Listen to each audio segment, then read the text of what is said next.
Tiago, capítulo de número 5, nós leremos do versículo 1 até o versículo de número 6.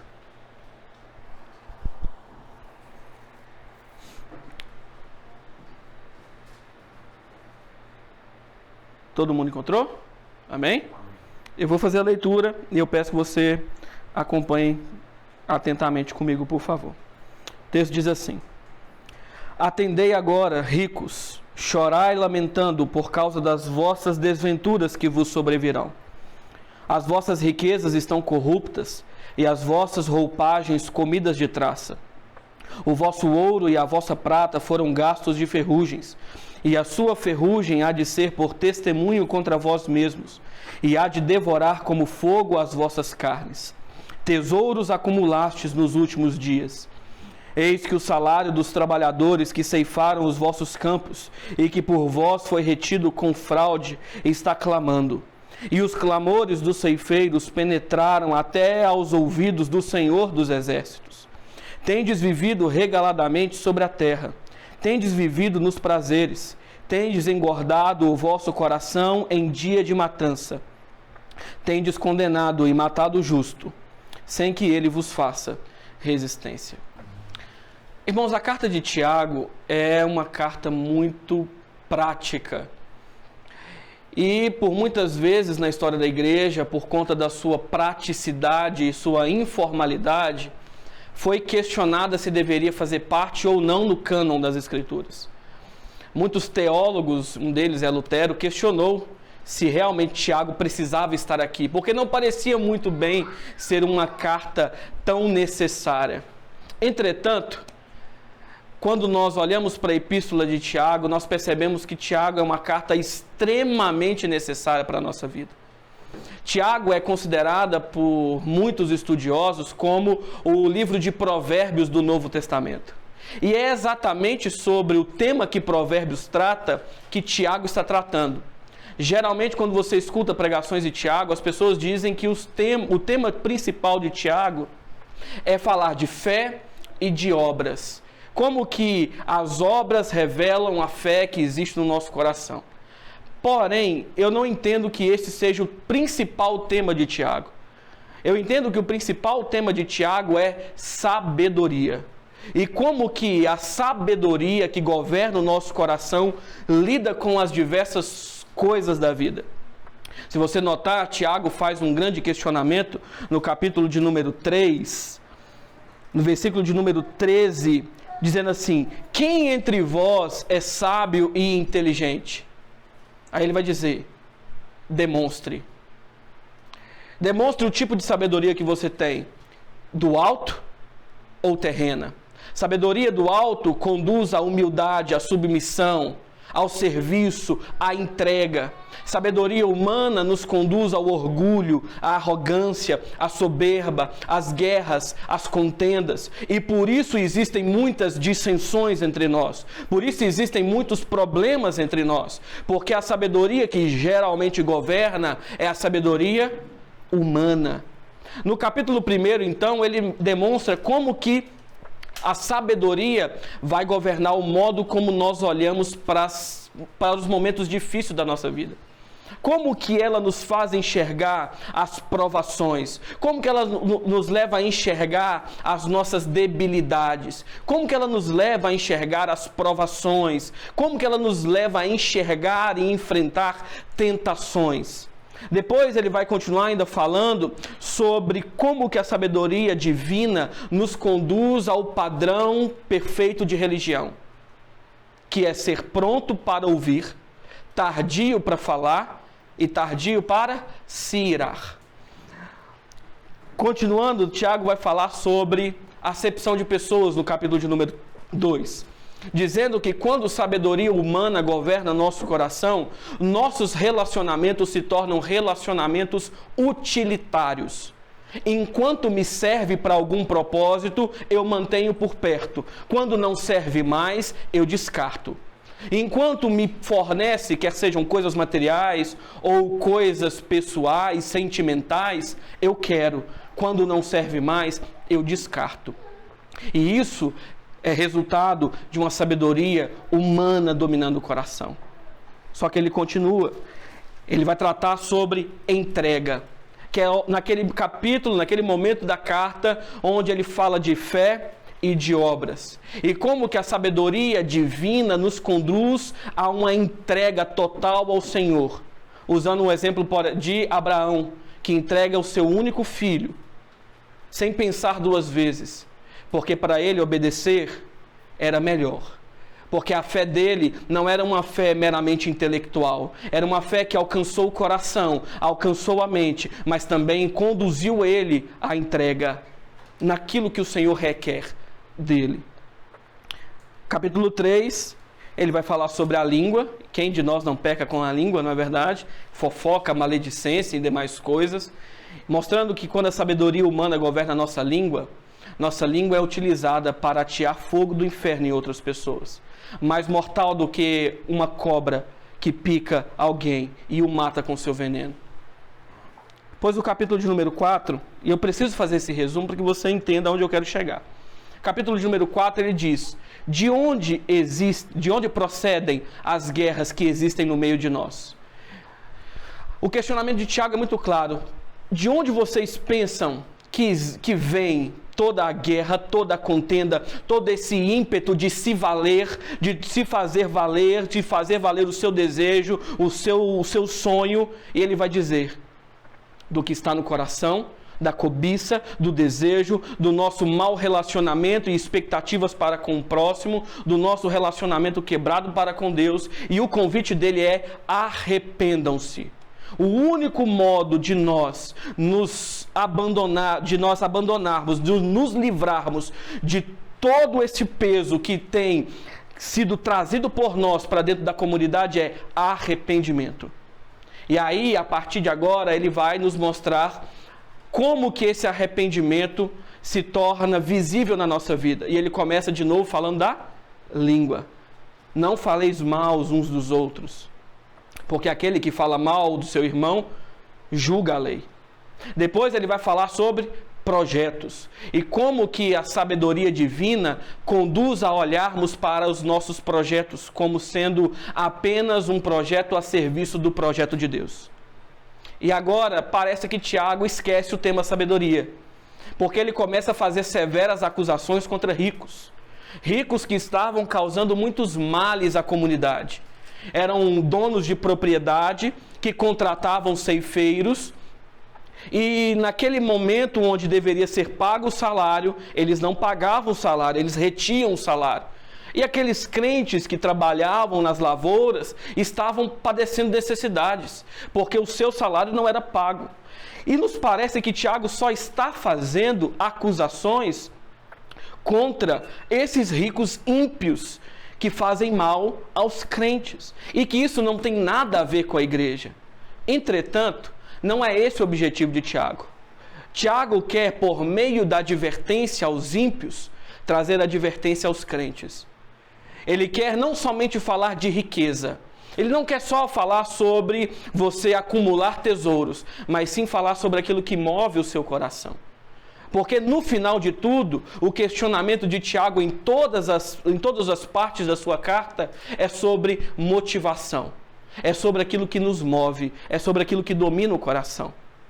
E agora, num perfil profético do Antigo Testamento, Tiago começa a fazer acusações severas contra aqueles que têm o coração dominado pela ganância. E aí ele começa no versículo 1 dizendo assim: atendei agora, vós ricos, chorai lamentando, por causa das vossas desventuras que vos sobrevirão. Se você der uma olhada lá em Isaías capítulo 15, Isaías capítulo de número 13, Amós capítulo de número 8, você vai ver as mesmas expressões aparecendo: chorai lamentando, ou chorai e uivai. Porque o desejo de Tiago agora é, como um bom profeta do Antigo Testamento, alertar sobre o perigo da fragilidade da confiança daqueles que são alvos das advertências. Os ricos aqui estavam muito confiados na riqueza deles, então se sentiam homens felizes, homens que tinham tudo aquilo que desejavam, e por isso estavam tranquilos. não entendiam que tudo aquilo que possuíam, do modo como possuíam e com o objetivo pelo qual possuíam, simplesmente os conduzia para uma vida desgraçada. E essa expressão desventuras que está na nossa versão é a palavra desgraçada mesmo. Eles não entendiam que por mais que a riqueza que eles tanto almejavam e possuíam estava apenas os conduzindo para um encontro com a ira de Deus. Que a segurança que eles depositavam no ouro, na prata, na boa vestimenta, no carro do ano, nas grandes conquistas acadêmicas, nas grandes conquistas empresariais, simplesmente os anestesiavam enquanto eles receberiam a ira de Deus naquele dia. Porque as desventuras que viriam sobre eles não eram desventuras momentâneas, não eram desgraças momentâneas. Tiago está falando do dia do Senhor. Tiago está falando daquele dia onde nós prestaremos conta. E se a confiança de cada um de nós foi naquilo que recebemos, nas graduações que fizemos, que no ouro que acumulamos, nas boas roupas que possuímos, na despensa cheia que temos, infelizes homens e mulheres que somos, porque naquele dia toda a segurança depositada nessas coisas será completamente fragilizada. Chorai lamentando por causa das desventuras que vos sobrevirão. A confiança no ouro e na prata, ela é passageira. A confiança nas coisas dessa terra vai ser um dia totalmente frustrada. Porque não dependemos daquele que deveríamos depender. Porque não confiamos naquele que deveríamos confiar. Afinal, somos filhos de quem? Do dono do ouro e da prata. Afinal, se eu dou 10, eu recebo 20. Afinal, se eu sou crente, eu não passo dificuldade. Afinal, se eu sou cristão, eu sou o homem mais feliz da terra. Nada de ruim vai me acontecer. Não é isso que a gente escuta todos os dias? Infelizes, porque o próprio Tiago já nos disse assim: alegrem-se quando vocês tiverem que passar por diversas, de várias maneiras, as provações que hão de vir sobre vocês. 1 Pedro capítulo de número 4, não estranhe o fogo ardente que surge no meio de vós, a fim de provar-vos. Entretanto, alegrem-se, porque vocês são coparticipantes dos sofrimentos de Cristo. Uma vida confiada em coisas é uma vida infeliz, que tem sido anestesiada, para que naquele dia, no encontro com Cristo, descubramos que nós fomos os mais infelizes e miseráveis de todos os homens. E aí agora Tiago vai demonstrar como que sabedoria humana nos faz enxergar o possuir, as riquezas. Versículo de número 2 e 3, ele vai dizer assim: as vossas riquezas estão corruptas, e as vossas roupagens comidas de traça. O vosso ouro e a vossa prata foram gastos de ferrugens, e a sua ferrugem há de ser por testemunho contra vós mesmos, e há de devorar com fogo as vossas carnes. Tesouros acumulastes nos últimos dias. Para a gente entender esses dois versículos e todo esse pedaço que nós lemos, a gente precisa entender essa última frase do versículo 3. Tesouros acumulastes nos últimos dias. Que últimos dias são esses? Tiago aqui, como um bom profeta do Antigo Testamento, e como toda a expectativa neotestamentária, está falando dos últimos dias, do retorno de Jesus. Ele está dizendo da última hora, porque nós já vivemos os últimos dias, nós já vivemos a última hora. Jesus já está às portas, Jesus já está voltando, porque aquele que vem virá, não tardará. É isso que o autor aos Hebreus vai dizer no capítulo de número 10.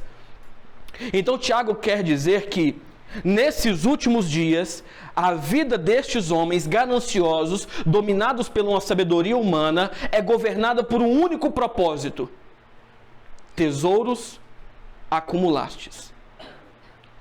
Porque quando a sabedoria humana governa o coração, ela nos leva a entender que a vida é somente sobre ter. que a vida é somente sobre possuir e de querer mais e de alcançar mais. No fim das contas, é um coração que foi dominado por idolatria a mamon. E é um grande problema quando o coração é dominado por esse tipo de sabedoria, porque o Senhor Jesus é muito claro em dizer que não é possível servir ao Senhor e às riquezas. Não é possível servir a Deus e a mamon. Quando a sabedoria humana governa o nosso coração, ela nos faz a enxergar a vida com um único propósito: é acumular para si, é desejar para si, é correr atrás para si, e tudo na nossa vida gira em torno daquilo que eu posso ganhar. Tesouros acumulaste nos últimos dias. O problema é que é uma vida assim, sem propósito verdadeiro, é uma vida infeliz, porque ele vai dizer: o vosso ouro e a vossa prata estão corruptos. Vocês estão acumulando tesouros onde todas as coisas, onde o tempo pode corroê-los, consumi-los. Vocês não acumulam tesouros no lugar onde deveriam acumular, que é nos céus, onde traça, onde ferrugem não podem chegar. Uma vida assim é infeliz, porque consumir aqui, desejar aqui e possuir aqui, simplesmente por causa da vida aqui, é uma vida infeliz, terrível, desgraçada. Porque o ouro e a prata em que tanto confiamos vão passar, vão ficar. Uma simples crise tira toda a conta gorda que você acumulou no banco. Uma dificuldade vai fazer com que você fique tanto tempo sem comprar roupa, que a roupa vai ficar gasta e você nem roupa vai ter mais. A despensa nem sempre vai estar cheia. Mas quando a vida é vivida só para possuir aqui, essas coisas nos desesperam. Tiram a paz. Tiram a paz porque confiamos nelas. Confiamos no ídolo. E o ídolo nunca é seguro. O ídolo nunca é confiável. Ele nunca nos dá a segurança que queremos. Ele sempre vai ser fragilizado pela vida. E a vida que é incerta demonstra que coração depositado em coisas incertas é um coração desesperado, ansioso. Um coração que nunca consegue ter paz. Quando deita a cabeça para dormir, não consegue descansar, não consegue ter as energias renovadas, porque passou a noite inteira em claro, pensando no que fazer para consumir mais, pensando no que fazer para possuir mais. E aí, as nossas rodas de conversa sempre vão girar em torno de: o que eu posso fazer para conseguir mais dinheiro? O que eu posso fazer para aumentar o meu lucro? O que eu posso fazer para conseguir mais? Quantas faculdades mais eu consigo fazer? Quantas faculdades mais eu preciso fazer para conseguir a satisfação que eu tanto quero? E aí nós vamos descobrindo que a vida, ela é muito frágil para ser vivida nessa perspectiva. A vida, ela é muito incerta para a gente depositar o coração em coisas incertas. Muito frágil. Tesouros acumulastes nos últimos dias. Vocês são infelizes. Tão infelizes que mal sabem que o objetivo de vida de vocês, naquele dia, diante de Deus, vai ser testemunha contra vocês. Naquele dia, o ouro e a prata, as roupas, os diplomas e tudo aquilo que nós tornamos o objetivo central da nossa vida, vai estar de pé diante do Cordeiro, dizendo: nunca foi entregue a você, sempre foi entregue a mim. Sempre confiou em mim, nunca em você. Sempre. E pior, todo o ouro, toda a prata, todas as roupas, todos os diplomas vão servir para alimentar o fogo do inferno que consumirá as nossas carnes. Tiago não está nem um pouco importando se você vai ficar feliz com as coisas que ele diz. Tiago não é um autor bíblico politicamente correto. Na verdade, nenhum autor bíblico é. Ele quer que você entenda que quando você torna a sua vida com o objetivo de ganhar, ter uma vida gananciosa, A única coisa que você tem feito é acumular naquele dia juízo, acumular testemunhas que serão contra você e que servirão para alimentar o fogo do inferno que irá punir você. Nixon, então você é contra a gente crescer na vida? De jeito nenhum. De jeito nenhum. Eu acho que você tem que trabalhar, eu acho que você tem que se graduar, acho que você tem que ter realmente uma forma de ficar mais tranquilo, e isso é ok, isso é tranquilo. O grande problema é quando essas coisas tomam o nosso coração. Porque o Senhor Jesus, o ensino bíblico é muito claro. O amor ao dinheiro não é a raiz de todos os... O amor ao dinheiro é a raiz de todos os males, não é o ter dinheiro. Ter dinheiro é ok. O problema é quando a gente ama demais o dinheiro. O problema é quando a gente ama demais o ter e coloca o nosso coração aqui e deposita a esperança aqui. E aí, quando a gente deposita a esperança aqui, pouco se fala sobre Deus. Deus se torna um assunto do domingo. Deus se torna um assunto do GC. Porque o assunto dos outros dias da semana é ter, possuir, ganhar. É girar a chave, destravar a porta para conseguir ganhar mais. E a porta estreita que nós deveríamos ter nos adequado já ficou para trás há muito tempo. Tesouros acumulastes nos últimos dias. Quando a sabedoria humana governa o coração, ela nos faz enxergar a vida simplesmente pela ótica da ganância. E a vida se torna uma vida de ter, de possuir e nada mais. Segunda coisa que ele diz sobre a sabedoria humana governando o coração com relação à riqueza, ele vai dizer no verso de número 4. Eis que o salário dos trabalhadores que ceifaram os vossos campos e que por vós foi retido com fraude está clamando. E os clamores dos ceifeiros penetraram até os ouvidos do Senhor dos Exércitos.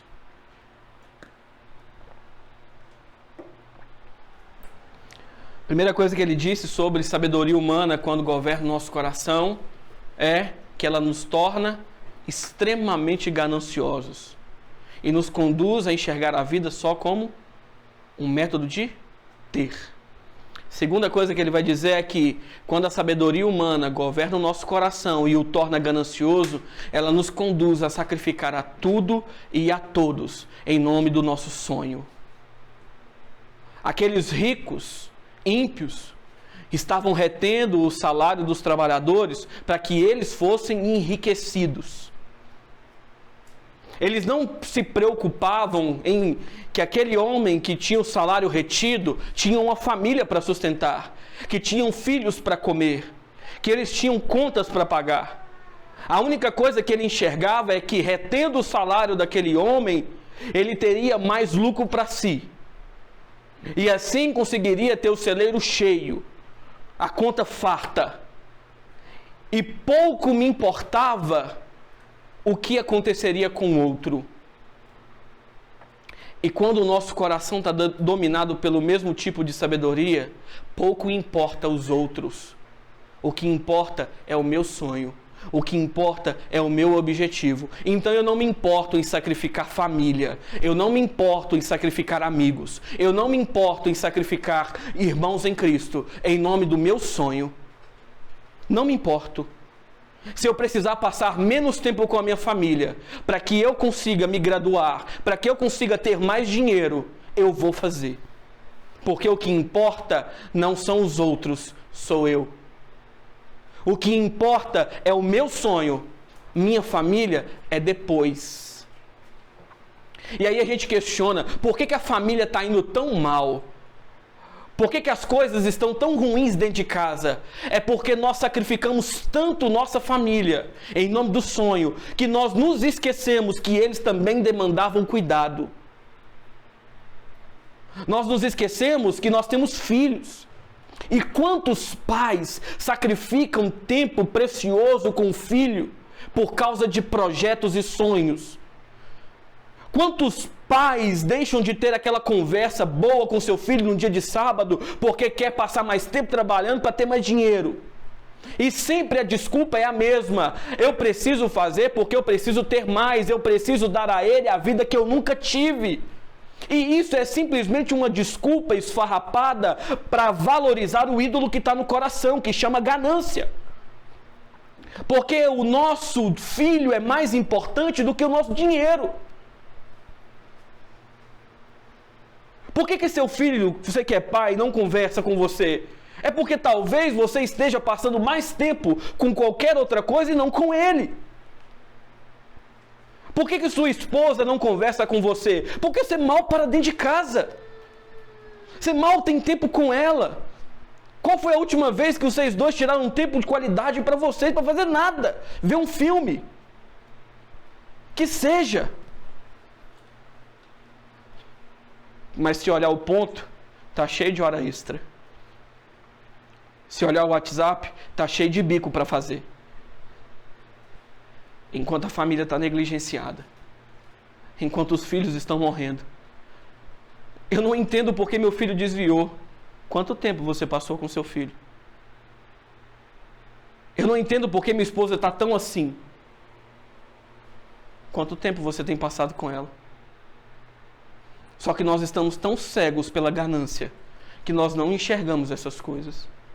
A gente fala, tá até tudo bem, pastor, eu entendo, eu vou tentar. E não faz.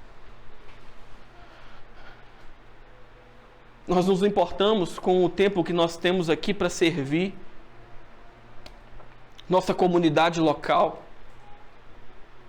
A igreja pode ficar depois. O serviço cristão pode ficar para depois. Servir lá na missão pode ficar para depois. Ser líder de um GC pode ficar para depois. Ministrar no louvor pode ficar para depois. Servir no diaconato pode ficar para depois. Porque o que é necessário é que eu cresça na vida. Afinal, pastor, eu crescendo na vida, o meu dízimo aumenta. E meu dízimo aumentando, eu consigo dar maiores dízimos para a igreja, maiores ofertas para a igreja. Irmão, deixa eu te falar um negócio. Deus não precisa do seu dízimo. Ele é o dono do ouro e da prata. Ele é o dono da igreja. Ele sustentou a igreja até aqui. E não é por sua causa que ele vai deixar de sustentar. E não venha justificar a sua ganância idólatra, tentando dar um motivo justo que é de ofertar na igreja. Seu coração não está preocupado com isso. Seu coração está preocupado com outra coisa. Não estou falando que você não tem que ser fiel nos seus dízimos e nas suas ofertas. Só estou falando que você tem que parar de usar como desculpa a fidelidade nos dízimos e na oferta, quando o coração nunca foi fiel. Foi fiel ao ídolo, foi fiel a Mamon. Serviu Mamon. Sacrificou a tudo e a todos em nome do projeto de Mamon. Ô pastor, não fui na igreja. Eu precisei ficar em casa estudando, eu tinha uma prova na segunda-feira. Você não teve de segunda a sábado para estudar? Precisou estudar no domingo, na hora do culto? Pastor, eu peguei um bico no domingo. Né, pastor? Você sabe, eu preciso... No domingo? No dia que você tem para cultuar o Senhor?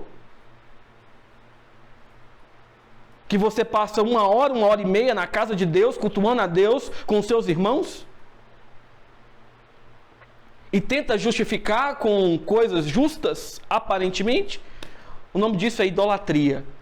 É fazer o que os filhos de Israel fizeram quando chegaram para Samuel e disseram assim: seus filhos não são crentes, fazem o mal, você já é velho. Então, para que haja justiça e nós caminhemos no caminho do Senhor, nos dá um rei. Quando na verdade o desejo do coração era para que nós sejamos como as demais nações. Tentaram dar uma justificativa plausível, quando na verdade o coração não queria nada daquilo. Não queria justiça, não queria santidade ao Senhor, não queria serviço ao Senhor. Queria simplesmente parecer com outros povos, servir a outros deuses, ser governado por um Deus que não era o Senhor dos exércitos. E sabe qual que é o grande problema de nós vivermos a nossa vida sacrificando a tudo e a todos em nome do sonho? O texto deixa muito bem claro, porque eles que são sacrificados clamam. E o clamor deles chega aos ouvidos do Senhor dos Exércitos. E quando um profeta no Antigo Testamento se valia do Senhor dos Exércitos para fazer suas acusações, ele estava falando de um Deus vingador, que fazia justiça, que fazia juízo. E o que ele está dizendo é: enquanto vocês sacrificam, os que estão sendo sacrificados clamam. Todo o tempo gasto com coisas passageiras, clama. E o Senhor escuta. Mas o Senhor não é homem para ficar injusto. Deus não fica esquecido dessas coisas. Ele irá vingar aqueles que foram passados por cima em nome do seu sonho. Ele vai fazer. Ele é Deus. E Ele é o Senhor vingador, porque minha é a vingança. Eu retribuirei. Não é isso que o Senhor diz? E aí o autor aos Hebreus complementa dizendo assim: horrenda coisa é cair na mão do Deus vivo. Pode sacrificar. Pode continuar fazendo. Saiba, um dia, tudo isso será prestado conta. Só que naquele dia não haverá mais oportunidade. Naquele dia não haverá mais tempo. E tudo aquilo que você sacrificou estará diante de você, demonstrando qual era a sua real preocupação, qual era a sua real intenção. E nunca foi o Senhor, nunca foi sua família, nunca foi a igreja de Deus e a missão de Deus. Sempre foi você, o seu sonho, o seu desejo, a sua arrogância, a sua soberba em querer uma vida autocentrada. Sabedoria humana, quando governa o coração, então nos conduz a uma vida gananciosa, que nos conduz a sacrificar a tudo e a todos em nome do sonho. Versículo de número 5. Tendes vivido regaladamente sobre a terra, tendes vivido nos prazeres, tendes engordado o vosso coração em dia de matança. Tiago está falando que aqueles homens, os ricos, que retinham o salário dos trabalhadores, não pagavam em dia o salário deles, usavam todo aquele dinheiro para tentar satisfazer desejos do coração. E a vida deles era uma vida simplesmente libertina, de satisfação da carne. Era festa atrás de festa, mulher atrás de mulher, bebida atrás de bebida. Tudo aquilo que eles podiam fazer para tentar satisfazer o coração, eles faziam. Só que o grande problema é que eles nunca chegavam lá.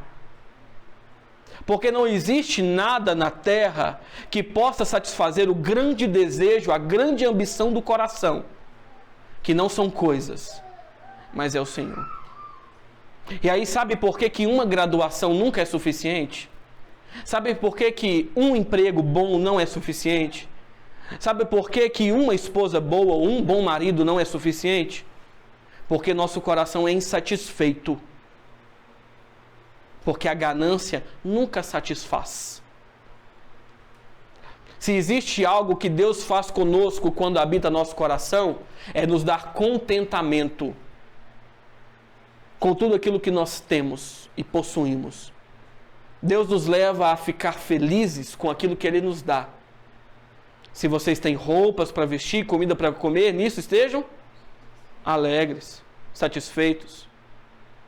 E por que nunca existe satisfação no nosso coração?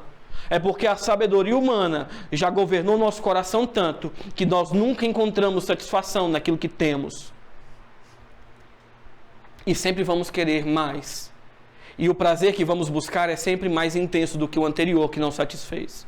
E aí, pornografia se torna uma saída para satisfazer um desejo insatisfeito do coração. O adultério se torna uma saída para satisfazer o desejo que o nosso coração tem de uma boa esposa ou de um bom marido. É por isso que uma vida o tempo inteiro fora de casa, buscando bons empregos, vai buscar a satisfação do coração que nós não temos naquilo que recebemos do Senhor. Porque Mamon sempre nos convence que nós merecemos mais. De que tudo aquilo que temos é muito pouco para quem nós somos.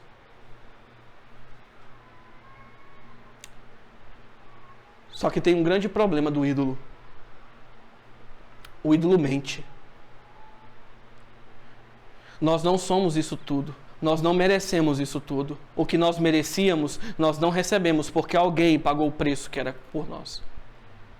O que nós merecíamos era queimar no inferno, com todos os ouros, pratas, roupas, comidas, alimentando o fogo que nos queimaria.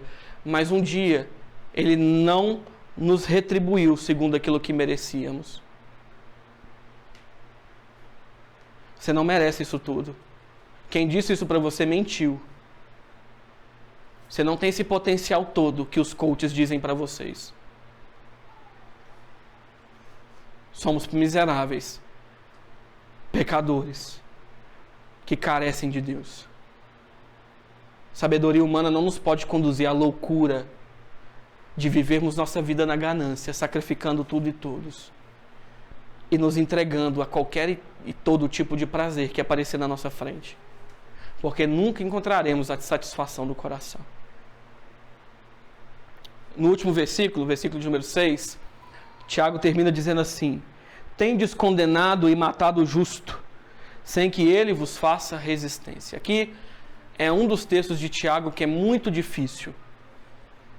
Assim como o texto do capítulo 4, onde parece que Tiago está falando que Deus tem ciúme da gente, e o texto não está falando nada daquilo, aqui está parecendo que Tiago está falando dos homens que tiveram o salário retido, o justo, que estão trabalhando de maneira justa. Só que, no original, isso não é muito claro, e não parece que é isso que Tiago está falando. Tiago está fazendo um argumento lógico, e onde o último ponto é o maior absurdo onde a sabedoria humana pode nos conduzir. E aí o versículo seria assim: tendes matado, desprezado e condenado o justo. Ponto. Tem certeza que ele não vos fará resistência? Uma pergunta no final. Quem é o justo que Tiago está falando? É Cristo. É Jesus. Então o que Tiago está falando aqui no final é que a sabedoria humana nos conduz a uma arrogância tão grande, a uma prepotência tão absurda, que nós passamos a desprezar, rejeitar, condenar, matar o justo, em nome da ganância. Sacrificamos Cristo, desprezamos Cristo, rejeitamos Cristo, condenamos Cristo, em nome do ter. Até porque o evangelho dele geralmente nos diz: doe, perca, sirva, tome a cruz, negue-se. O nosso evangelho diz: possua, receba, tome, seja servido. Não faça, não se entregue, não se doe. E o evangelho dele é o evangelho do justo, é um evangelho duro demais para o nosso coração. O evangelho dele custa muito, mas nós nos esquecemos que o evangelho dele custou muito mais caro para ele mesmo. Sendo ele o Rei da Glória, dono de tudo e de todos, Rei do universo, dono da prata e do ouro, quando se fez carne, não julgou isso aí nem um pouquinho como importante. Se fez carne, habitou entre nós. Escolheu se fazer miserável, escolheu se fazer pobre, nada possuindo, nada tendo, não nascendo em berço de ouro, e nem levando uma vida gananciosa, sendo contente no tudo que tinha e recebia do Pai. E experimentando da providência de Deus, que muitas vezes era carrancuda demais. E aí, o Rei de toda a glória, que se fez carne e serviu, pagou um preço muito alto, para que eu e você agora, uma vez que dizemos que fomos alcançados por Ele, vivamos nossa vida de maneira gananciosa, rejeitando tudo aquilo que Ele fez, rejeitando tudo aquilo que Ele foi, para vivermos uma vida de um outro jeito, de um outro padrão, de um outro evangelho. É impossível vivermos uma vida tranquila nessa terra quando o nosso coração é dominado pela sabedoria humana. Porque ela nos conduz a enxergar a vida com ganância, sacrificando tudo e todos em nome do nosso sonho, abraçando todo e qualquer tipo de prazer e, por fim, colocando Jesus, o justo, para fora. Só que a gente precisa lembrar, Ele fará resistência. Provérbios nos diz assim, que Ele concede graça aos humildes, mas o soberbo, Ele resiste, Ele abate, porque temos engordado o nosso coração, como em dia de matança. Sabe o que significa? Quem aqui já foi para a roça? Tem roça? Ninguém? Não? Já engordaram galinha, porco, boi para matar? Já viu gente fazendo isso, não já? Com certeza. A galinha, o boi, o porco se sente extremamente bem cuidado e amado pelo dono. E mal sabem que a única coisa que vai acontecer no final é a morte. Quando vivemos nossa vida para a ganância e pela ganância, vamos engordando o nosso próprio coração. E achamos que somos amados. Nos sentimos bem, felizes. Só que naquele dia, quando tentarmos apresentar nossas obras diante dele, todo o nosso ouro acumulado, o que receberemos dele é o abate. Que tipo de sabedoria tem governado seu coração? Como é que você tem enxergado sua vida? Como é que você tem vivido sua vida? Quais são suas prioridades? O que move seu coração? Se as respostas para isso foi outra coisa e não foi Jesus, seu coração está dominado pela sabedoria humana e precisa necessariamente agora de arrependimento.